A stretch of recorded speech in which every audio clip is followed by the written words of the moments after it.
Le plus beau cadeau que quelqu'un peut te donner, c'est prier pour toi. Il y a le salut, te parle de Jésus, ça c'est bien, mais aussi s'il prie pour toi, c'est plus que l'argent, c'est plus que tout.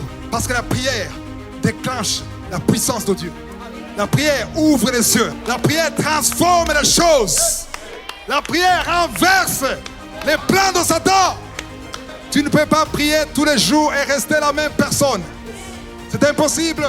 S'il y a quelqu'un à respecter, c'est quelqu'un qui prie tous les jours. Mais il ne suffit pas de prier. Il y a la qualité de la prière. Je connais des gens qui prient 4 heures, 3 heures par jour, 4 heures par jour, à faire des demandes d'explication à Dieu. Pourquoi, Seigneur? 2 heures. Et tu pries. Tu es en train de maudire tes ennemis. Dans la prière, perds du temps. C'est mieux d'aller travailler, chercher l'argent. Parce que quand tu passes 2 heures dans la prière, à maudire tes ennemis, tu perds ton temps. Parce qu'il n'y a aucune chaleur de Dieu.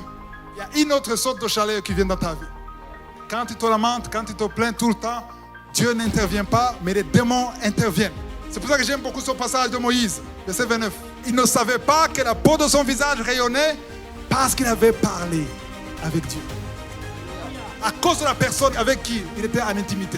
Parce qu'il avait parlé à Dieu, son visage rayonnait. Est-ce que tu as parlé à Dieu aujourd'hui, le matin? Si tu n'as pas parlé à Dieu, pourquoi tu attends des miracles? Il n'y a pas de magie. Il y a un principe de Dieu. Parle à Dieu et il va te visiter. Alléluia. Tous les jours. Même si tu ne sais pas comment demander. Il y a des gens qui disent, peut-être c'est moi parce que je ne sais pas comment demander. La Bible dit, on ne sait pas comment prier. L'Esprit de Dieu intervient pour nous. Il intercède pour nous. Dans Romains 8, il intercède pour nous. Dans Hébreux 7, verset 25, Jésus-Christ lui-même, il intercède pour nous.